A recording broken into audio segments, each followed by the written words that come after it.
Hello children, welcome again to Samagra Shiksha Facebook page and YouTube channel. Hope you all are good. In our last class, we have already discussed about the lesson kindness. Today, in our class, I am going to discuss about the question answers and activity part of this lesson. So children, let's start. Activities 1.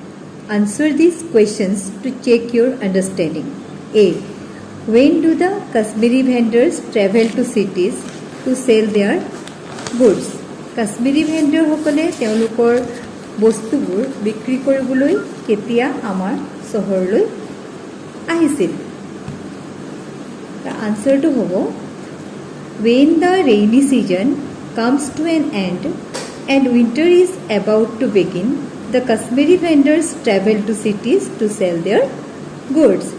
যেতিয়াই বাৰিষা দিন শেষ হয় আৰু winter মানে ঠাণ্ডা দিন আৰম্ভ হয় তেতিয়াই কি হয় কাশ্মীৰী ভেণ্ডৰসকল আমাৰ চিটিবিলাকলৈ বা চহৰলৈ তেওঁলোকৰ বস্তু বাহিনীবোৰ বেচিবলৈ আহে। এতিয়া বি কুৱেশ্যনত কি সুধিছে why is it a hard life for the Kashmiri vendors? যে কাশ্মীৰী ভেণ্ডৰসকলৰ জীৱনটো কিয় কঠিন? তাৰ আনসাৰটো হ'ব it is a hard life for the Kashmiri vendors because they have to travel long journey from Kashmir to the city. They stay at cheap hotels and roam around the city streets all day. They are bent with the heavy loads on their backs. They also have to look for wires. তাৰ মানে কি আমাক সুধিছিলে কি কাশ্মীৰী ভেণ্ডৰসকলৰ জীৱনটো কিয় কঠিন? তেওঁলোকৰ জীৱনটো এই কাৰণেই কঠিন যে তেওঁলোকে কি হয় কাশ্মীৰৰ পৰা আমাৰ চহৰলৈ ইমান দীঘলীয়া এটা যাত্ৰা কৰি আহিবলগীয়া হয়। সেই যাত্ৰাতে শেষ নহয় তেওঁলোকৰ হাৰ্ডশ্বিপখিনি আৰু কি কৰিবলগীয়া হয় তেওঁলোকে সস্তীয়া হোটেলত থাকিবলগীয়া হয় আৰু আমাৰ নগৰ বা চহৰসমূহৰ ৰাস্তাই পদূলিয়ে ঘূৰি ফুৰিবলগীয়া হয়, বিক্ৰেতা বিচাৰি ঘূৰি ফুৰিবলগীয়া হয়। তাৰোপৰি তেওঁলোকৰ পিঠিত কি হয় হেভি লোডছ খুব গধুৰ গধুৰ বস্তু তেওঁলোকৰ পিঠিত লৈ ঘূৰি ফুৰিবলগীয়া হয় আৰু কি হয় কাষ্টমাৰ বা তেওঁলোকে কি কয় কিনোতা বিচাৰি ফুৰে। তাৰপিছৰ প্ৰশ্নটো আমাৰ আহিছে question C why was the author surprised when his brother-in-law called the vendors? যে অথৰ মানে লেখক কিয় আচৰিত হৈছিল যেতিয়া তেওঁৰ ব্ৰাদাৰ ইন ল বা ভিনদেউৱে ভেণ্ডৰ্ছ কাশ্মীৰী ভেণ্ডৰ্ছবিলাকক কাশ্মীৰী বিক্ৰেতাকেইজনক তেওঁলোকৰ ঘৰলৈ মাতিছিল? তাৰ আনসাৰটো হ'ব the author was surprised when his brother-in-law called the vendors because he knew that they did not need any Kashmiri clothes from the vendors. লেখক এই কাৰণে আচৰিত হৈছিল বা ছাৰপ্ৰাইজ হৈছিল যেতিয়া তেওঁৰ ব্ৰাদাৰ ইন ল বা ভিনদেউৱে সেই কাশ্মীৰী ভেণ্ডৰসকলক তেওঁলোকৰ ঘৰলৈ মাতিছিল কাৰণ তেওঁ জানিছিলেই যে সেই কাশ্মীৰী ভেণ্ডৰসকলৰ পৰা তেওঁলোকৰ কোনো কাপোৰ কানি তেনেকুৱা কিনিবলগীয়া নাই। তাৰপিছত আছে ডি কুৱেশ্যনটো I felt sad and guilty at being a party to such behavior. What does the word party mean here? And what kind of behavior did he refer to? মই এনেকুৱা ধৰণৰ নিজৰে যিটো ব্যৱহাৰ পক্ষ পাৰ্টি ব্যৱহাৰৰ কাৰণে মই নিজকে বেয়াও লাগিছিলে আৰু দুখী অনুভৱ কৰিছিলোঁ। মোৰ ব্যৱহাৰৰ ওপৰত মই নিজকে দুখী অনুভৱ কৰিছিলোঁ।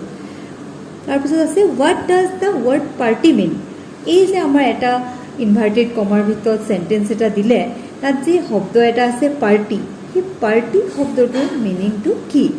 And what kind of behaviour did he refer to? আৰু তেওঁ কেনেধৰণৰ ব্যৱহাৰৰ কথা ইয়াত উল্লেখ কৰিছে? ইয়াৰ উত্তৰটো হ'ব the word party here means having relationship with any groups. According to the author, his brother-in-law called the vendors for no reason. His brother-in-law would just examine their clothes and would send them back. Thus the author did not like that behavior. Here party means ইয়াতে party শব্দটোৰ অৰ্থ এইটো বুজাইছে যে কোনো এটা group বা কাৰোৰ লগত ৰিলেশ্যন নথকাকৈ থকাটো, এটা এক্সট্ৰাকৈ থকাটো, যে ৰিলেশ্যন নথকাকৈ থকাটো কোনো গ্ৰুপৰ লগত। একৰ্ডিং টু দ্য অথৰ, লেখকৰ মতে, his brother in law call the vendors for no' reason, যে ভেণ্ডাৰ্ছসকলক কোনো কাৰণ নোহোৱাকৈ তেওঁ নিজৰ ঘৰলৈ মাতিছিলে। His brother in law would just examine their cloth, আৰু তেওঁৰ কি কৰিছিলে, ব্ৰাদাৰ ইন লৈ অকল তেওঁলোকৰ কাপোৰ কানিবোৰ এনেকৈ অকল জাষ্ট চাইছিলেহে, কিনা নাছিলে। And would send them back, আৰু এনেকৈয়ে কাপোৰবিলাক চাই চিতি তেওঁলোকক ঘূৰাই পঠাব। Does the author did not like this behaviour, আৰু এই যে ভেণ্ডাৰ্ছসকলক মাতিলে ঘৰলৈ, তেওঁলোকৰ কাপোৰ কানিবোৰ চালে আৰু একো এটা নিকিনাকৈ তেওঁলোকক যে ঘূৰাই পঠিয়ালে, সেই বিহেভিয়াৰটো লেখকে ভাল নাপালে। তাৰ পিছৰ প্ৰশ্নটো হৈছে ই who was kind, what was his deed of kindness. ইয়াৰ হু ৱাজ কাইণ্ড মানে কোন দয়ালু আছিল বা কোন কৰুণ আছিল। What was his deed of kindness, আৰু তেওঁৰ সেই কেনেকুৱা কৰ্মৰ দ্বাৰা তেওঁৰ সেই দয়া ভাৱ বা কৰুণাৰ ভাৱখিনি কেনেকৈ দেখুৱাইছিলে, কেনে কৰ্মৰ দ্বাৰা দেখুৱাইছিলে। উত্তৰটো হ'ব the author's brother in law was kind, he called the Kashmiri vendors with an intention to feed them. He called his wife and asked her to serve hearty meals. ইয়াত আমাক সুধিছে যে হু ৱাজ কাইণ্ড, দয়ালু কোন? দয়ালু হৈছে অথৰ্ছৰ ব্ৰাদাৰ ইন ল, মানে অথৰৰ ভিনদেউ হৈছে দয়ালু। কিহৰ কাৰণে? কাৰণ তেওঁ কি কৰিছিলে, কাশ্মীৰী ভেণ্ডাৰসকলক এটা ভাল মনোভাৱেৰে আহাৰ খুৱাবলৈ তেওঁলোকক নিজৰ ঘৰলৈ মাতিছিল, আৰু তেওঁ নিজৰ ৱাইফক কৈছিলে যে তেওঁলোকক এটা ভালকৈ ধুনীয়া আহাৰ এটা দিবলৈ। Question number 2. Here is some information about the Kashmiri vendors and the author's brother-in-law. Rewrite them in the correct columns according to what you have understood from the story. ইয়াতে আমাক কাশ্মীৰী ভেণ্ডাৰ্ছ আৰু অথৰ্ছৰ ব্ৰাদাৰ-ইন-ল'ৰ মাজত হোৱা কিছুমান কথাৰ ইনফৰমেশ্যন দিছে তলত, আৰু আমাক কি কৈছে সেইখিনি দুটা কলমত ভাগ কৰি বাছি বাছি দুটা কলমত ভাগ কৰি লিখিবলৈ কৈছে, যিটো আমি এই ষ্টৰীত পালোঁ। এই যিখিনি লাইন আমাক ইয়াত উদ্ধৃত কৰি দিছে সেইখিনি হৈছে, প্ৰথম লাইনটো হৈছে ask the vendors to show' their goods, তাৰপিছৰটো হৈছে travel from Kashmir to different cities, তাৰপিছত stay at hotels with minimum facilities, did not intend to buy anything, walk around the city on foot to sell their goods, asked wife to serve food to the vendors, made the offer of food look unplanned. এতিয়া আমি দুটা কলম বনাই ল'ব লাগিব। The first কলমটোত হ'ব the Kashmiri ভেণ্ডাৰ্ছ, আৰু ইটোত হ'ব কি দ্য ব্ৰাদাৰ ইন ল। এতিয়া যি ওপৰৰ যিখিনি আমি পঢ়িলোঁ বা কিতাপতো আছেই কুৱেশ্যন নম্বৰ 2ত, তোমালোকে চালে গম পাবা যে সেই যিখিনি আমাক লাইন উদ্ধৃত কৰি দিছে সেই লাইনখিনি কোনখিনি আমাৰ কাশ্মীৰী ভেণ্ডাৰ্ছৰ কলমত পৰিব আৰু কোনখিনি ব্ৰাদাৰ ইন ল'ৰ কলমত পৰিব তোমালোকে নিশ্চয় জানা। তোমালোকে কৰিবলৈ চেষ্টা কৰিবা, আৰু যদি নোৱাৰা মই তলতে দিছোঁ, তোমালোকে তাৰ পৰা চাই লিখি ল'বা। Question number 3. Rearrange the sentences according to their order in which events happen in the story and write them in your notebook. A. The Kashmiri vendors come in to sell their goods. B. The brother-in-law made the offer of food look incidental. C. The vendors had food and left. The brother-in-law asked his wife to bring some food for the vendors. The brother-in-law inquired about their goods. The vendors hesitated to take the food. The vendors came in. Question number 3টোত আমাক কিছুমান এই ষ্টৰীটোৰ পৰাই কিছুমান sentence দিছে, যিখিনি তেওঁলোকে আমাক সজাই ল'ব কৈছে, যেনেকৈ যি ধৰণে ষ্টৰীটোত আছে সেই ধৰণে আমাক ৰিএৰেঞ্জ কৰিব দিছে। গতিকে আমি এইখিনি ৰিএৰেঞ্জ কৰিলে ফাৰ্ষ্টতে আহিব আমাৰ এইটো, two Kashmiri vendors came in to sell their goods. ছেকেণ্ডত আহিব G2, দ্য ভেণ্ডাৰ্ছ কেম ইন। থাৰ্ডত আহিব E2 দ্য ব্ৰাদাৰ ইন ল' এনকুৱায়াৰ্ড এবাউট দেয়াৰ গুডছ। তাৰপিছত আহিব D the brother in law' asked his wife to bring some food for the vendors. তাৰপিছত আহিব F2 the vendors hesitated to take the foods. তাৰপিছত আহিব the brother in law' made the offer of food look incidental. তাৰপিছতে আহিব the vendors had food and left. এই ধৰণে আমি এই সেন্টেন্সখিনি ৰিএৰেঞ্জ কৰিব লাগিব। তাৰপিছতে যিটো কুৱেশ্যন নম্বৰ 4 আছে সেইটো আছে কিছুমান কনভাৰচেশ্যন দিয়া আছে, কথোপকথন দিয়া আছে। সেইখিনি আমি তোমালোকৰ লগত সেইখিনি কথোপকথন প্লেৰ দ্বাৰা কৰিব কৈছিলে, যিহেতু আমি স্কুল খুলিলে কৰিম। কুৱেশ্যন নম্বৰ 4টো আমি স্কুলত তোমালোকক লগ পালে কৰিম।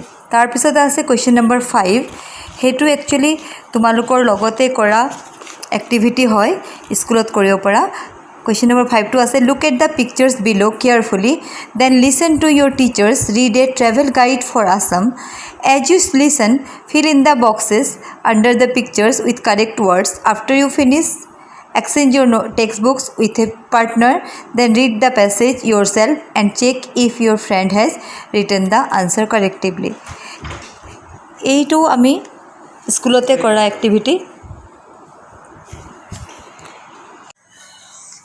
আসাম ইজ ফেমাছ ফৰ, প্ৰথম পিকচাৰটোত কি দিয়া আছে বাৰু? প্ৰথম পিকচাৰটো হৈছে RA দিয়া আছে। তাৰপিছত কি হ'ব? এইটো ৰংঘৰ, হয় নহয়? আমাৰ যে শিৱসাগৰত আছে ৰংঘৰ, সেই ৰংঘৰৰ পিকচাৰ।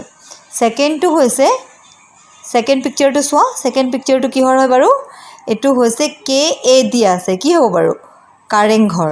এইটো আমাৰ ক'ত আছে? শিৱসাগৰতে আছে।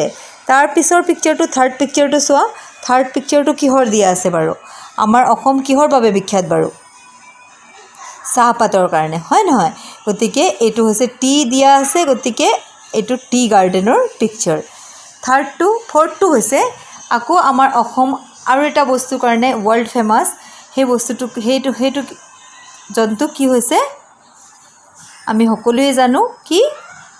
এশিঙীয়া গড়ৰ বাবে অসম পৃথিৱী বিখ্যাত। গতিকে R দিয়া আছে। গড়ক ইংৰাজীত কোৱা হয় ৰাইন'চৰ্ছ। তাৰপিছৰ পিকচাৰটো হৈছে কি হয় বাৰু? এটা মন্দিৰ হয়, নহয়নে বাৰু? এই হৈছে KA দিয়া আছে, কামাখ্যা মন্দিৰ। কামাখ্যা মন্দিৰ ক'ত আছে? গুৱাহাটীত আছে, হয়নে? তাৰপিছত আৰু এটা লাষ্ট পিকচাৰটো হৈছে কিহৰ বাৰু? তোমালোকে জানিছে এইটো হাতীৰ পিকচাৰ। গতিকে এই হাতীটো হৈছে এছিয়ান লিখাই আছে, গতিকে হ'ব কি? Asian elephants. Today we learned the activity part and the question answers of the lesson kindness. Hope you all enjoyed and understood it. Thank you. See you in our next video.